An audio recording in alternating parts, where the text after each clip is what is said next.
Hi guys, I'm Karen Rice. Welcome to my watercolour channel. You may have caught my recent video where I paid a visit to the Mall Galleries in London, where I got to see the amazing Royal Institute of Painters in Watercolours 211th exhibition. Some of my favourite artists were there, so if you want to watch that video, I'll put a link for it in the description below. Whilst I was there at the exhibition, I met the chemist Mark Can, and he very kindly gave me a demonstration of how Winsor & Newton make their watercolours, and I get to make, or he gets to make, my own colour combination watercolour, and you will get to see Mark making that colour shortly. And what I do later in this video is I actually use that colour to paint a atmospheric landscape. So shall we get started? I've got a Cobalt Violet here. Lovely. These two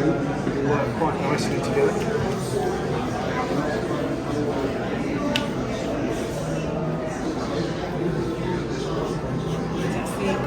That's the camera.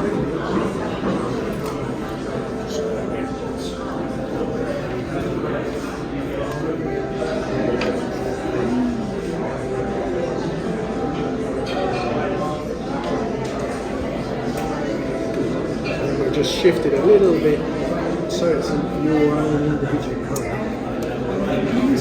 We're going to shift it with a bit of Cobalt Violet.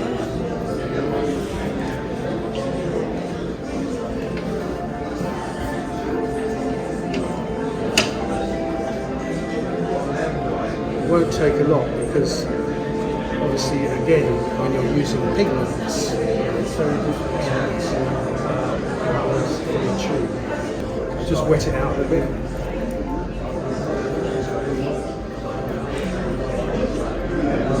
Can you see how that's shifting?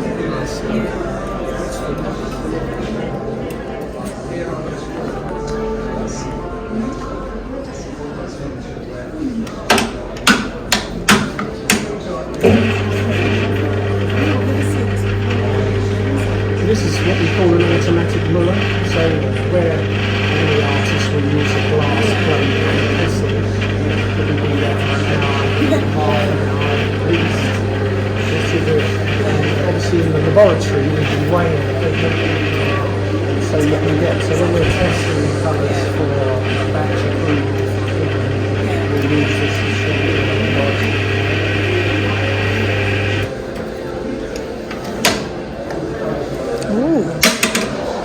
As you can see,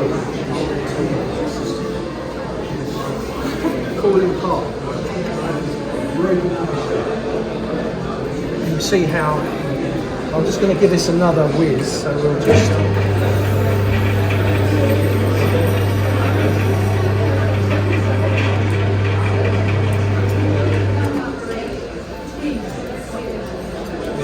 it's lovely colour, isn't it? Quick spin.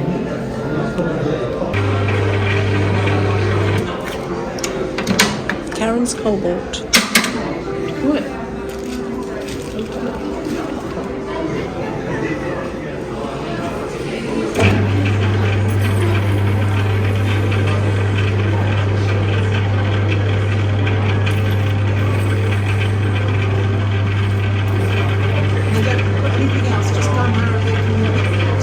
Yeah, that's it. That's pretty much it.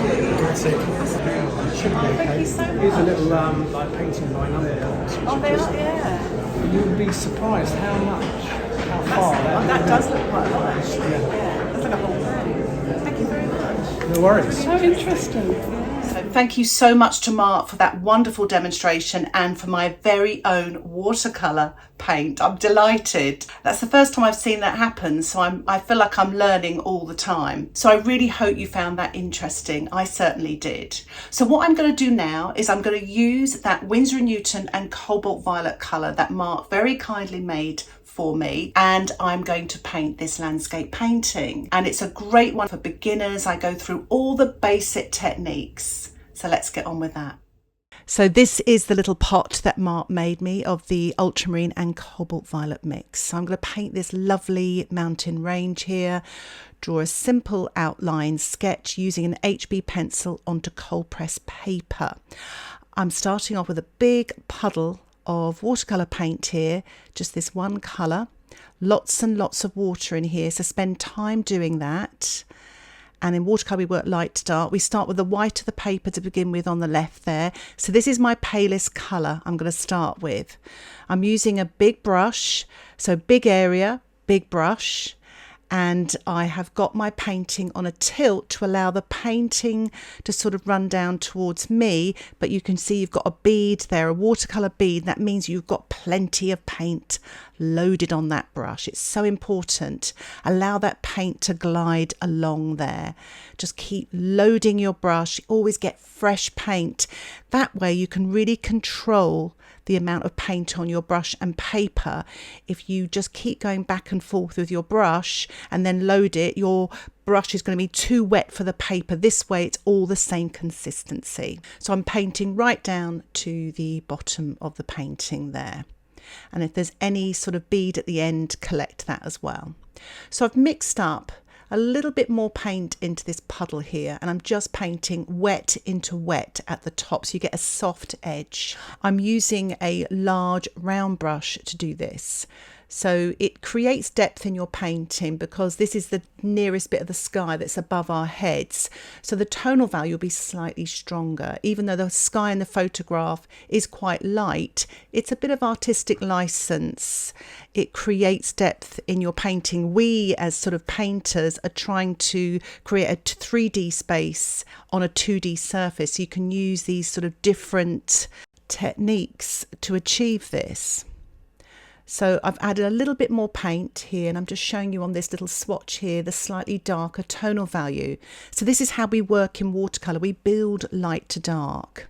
So your lightest areas will be in the distance. I also use a paper towel to take off the excess paint to control the amount of paint on your brush. If my brush was too wet, the paint would bleed off. This is damp into damp, so the paper is damp, it's not too wet, and I've taken the excess paint off on the paper towel. So it gives me a soft edge, but it keeps this slightly stronger tonal value from bleeding up into that light coloured sky. I've still got my painting on a tilt. That helps as well. So I'm just sort of painting a little bit of dark at the top of those mountain ranges, and I'm just blending now with a clean damp brush. To make the brush damp, just take the excess paint off on the paper towel. I'm just adding a little bit more of that stronger tonal value just at the top there so it comes away from the sky. Again, I'm using artistic license. All these sort of different tools and techniques hopefully will help you paint your own pictures as well. And it's a good way to practice watercolour techniques by painting sort of mountain ranges like this, just using one colour. So what I'm doing is I'm rinsing my brush, which is with clean water, taking the excess water off and lifting off paint as well. And that creates some lighter areas with soft edges. I thought I'd include here how to avoid cauliflowers and backgrounds, but also how to achieve them, because they're quite useful in paintings. So I'm going to start off just with a flat wash here. I'm going to allow it to dry off a bit. So it appears to be dry, but it's still damp. I'm applying very wet water or paint to it.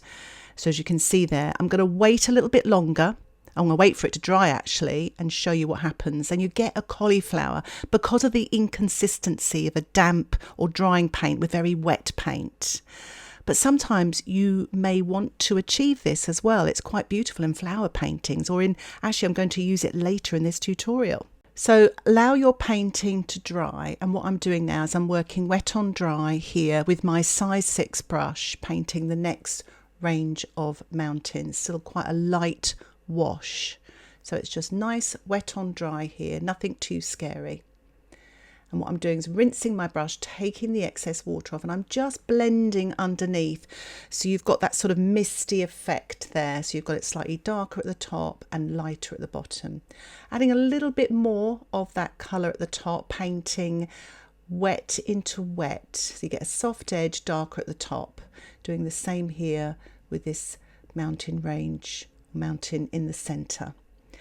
And just by practicing these different things, you can achieve sort of different things in different paintings, you know, knowing how to do things, how to create sort of misty effects or soft edges or blending, making things lighter, lifting off, etc. So I'm just painting down with a light wash down to the bottom here. All these distant mountains are quite light. To create a light colour, just add more water. So that's what I'm doing here, and I'm blending again with a clean damp brush to get that sort of darker sort of bit at the top of the mountain, and it looks like it's mist underneath there. Adding a little bit more paint on the top, wet in wet there, just to really bring it forward as well. Again, you can just play around with these different techniques, and again, painting mountain ranges really gets you sort of practicing. It's almost like doing piano scales. So I've added a little bit more paint there, and I'm blending again with a clean damp brush, just finessing. And I'm lifting off again. So I've rinsed my brush, taken the excess paint off on the paper towel, and you can lift off to create sort of almost soft ridges in the mountains, but they don't look so hard there because it's all quite misty. And again, adding some more paint to stop the paint from running too much. Remember, take the excess paint off on the paper towel. And you can just practice these techniques. So I think it's a good idea now to allow my painting to dry. And I'm adding a little bit more paint there, and I'm just going to show you this next sort of tonal range. And that's what's great about using just one colour.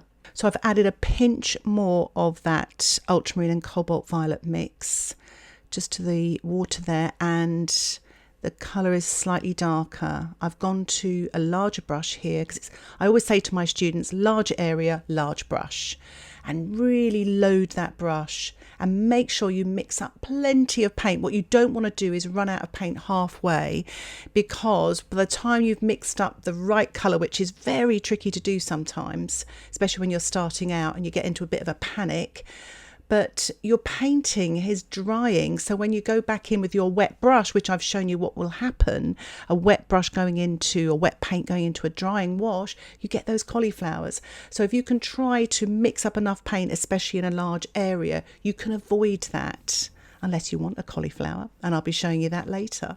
So as you saw there, I've sort of just painted right down to the bottom of the painting, and I've collected that bead at the bottom, because sometimes if you leave that, it can run up into your painting later to cause a cauliflower. So it's always good to know this so you can avoid it. So I'm mixing up the next tonal value here, just showing you this on this little swatch here, so you can see how just adding more pigment, the tonal value gets darker. So less water, more paint. And what I'm doing here is I am working wet into wet using my size 6 brush just to paint this area slightly darker, this sort of mountain just behind the foreground mountain. And I just want to create that sort of misty effect as well. And I'm tilting, and that's the other thing you can do in watercolour. You can get it moving to create some wonderful atmospheric effects. So I'm going to dry my painting once more. So large area, large brush. I'm just painting the top part of this mountain here, wet on dry. Just carefully painting along, rinsing my brush, taking the excess water off, and then just diluting underneath, so you've got that sort of misty effect again. So it's darker at the top, lighter at the bottom there. What I'm doing now is loading my brush again and painting this foreground mountain on the left, really sort of loading my brush with this stronger tonal value, and doing the same here on the right hand side. Just at the top, there's still a little bit of dampness here, so it's a little bit of wet in wet, and I paint down to the bottom of the painting. Just getting a little bit of stronger colour here, using my size 6 brush because it's a smaller area and I want control, and I'm painting damp into damp just to get the top of this mountain here a little bit darker there.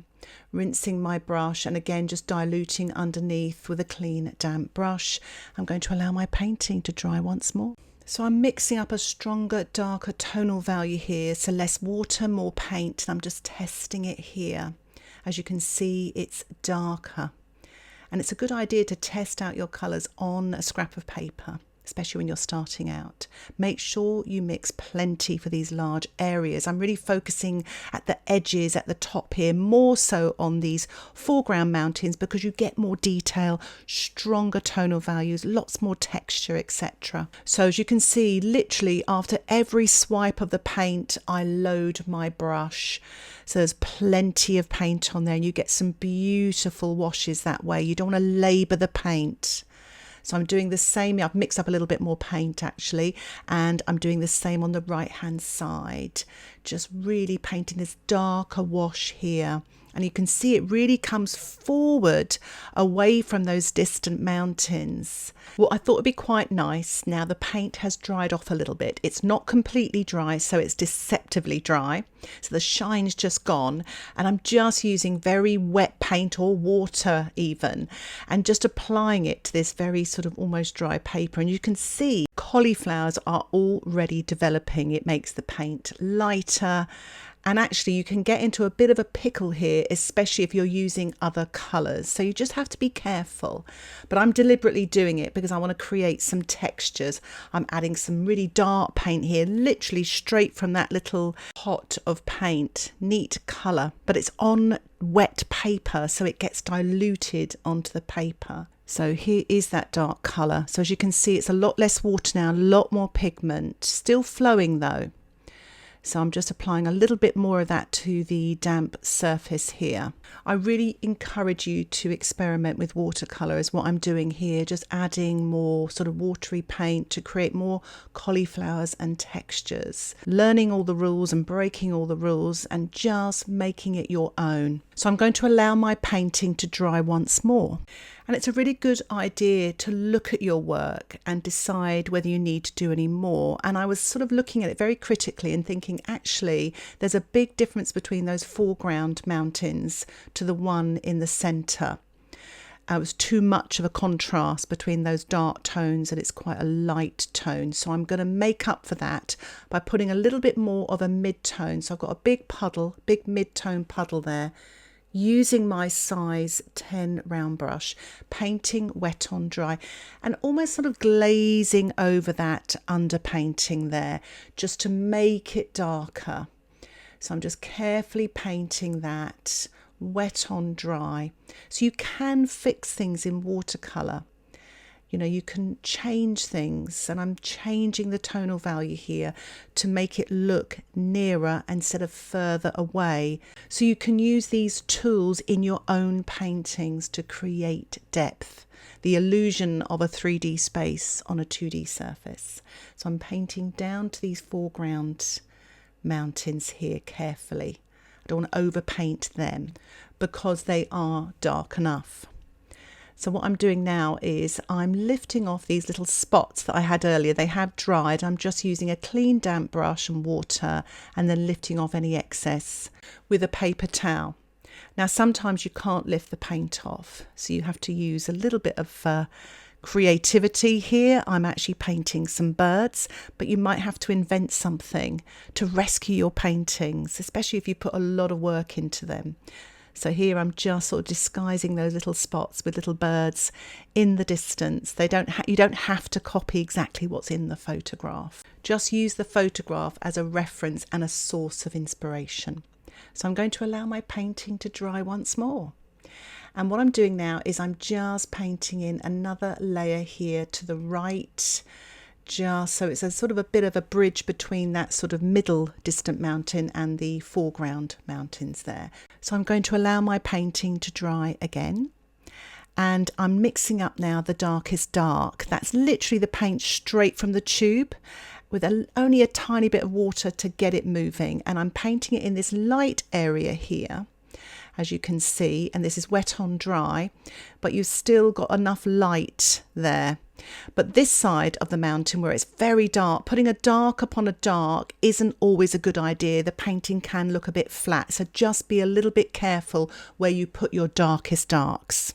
And what I'm doing actually while it's damp is I'm just lifting off some of that paint with my plastic card. The paint's not really coming off very well, so if it doesn't, a little tip is to actually spritz the area that you want to lift off with a spritzer bottle. Allow that water to soak in a little bit and then have another go. Lifting off with a plastic card, you want to do it while the paint's damp, not too dry, not too wet. And it introduces a little bit of light and detail, and that sort of brings the painting forward and creates depth as well. So here is the finished painting, and I thought I might just give it one little spatter to finish off to create texture and detail. And here is the finished painting. So I hope you enjoyed this tutorial, and if you'd like to watch any of my other beginner tutorials, I'll put a link for the beginner playlist in the description below as well. And if you'd like to support my YouTube channel and the videos and tutorials that I produce on here, why not think about joining my Patreon membership? I publish exclusive tutorials every week, and I also give them access exclusively to my downloadable outline sketches. If you have any questions about this tutorial, please put them in the comments section. Thank you so much for watching this tutorial. Happy painting. Bye for now.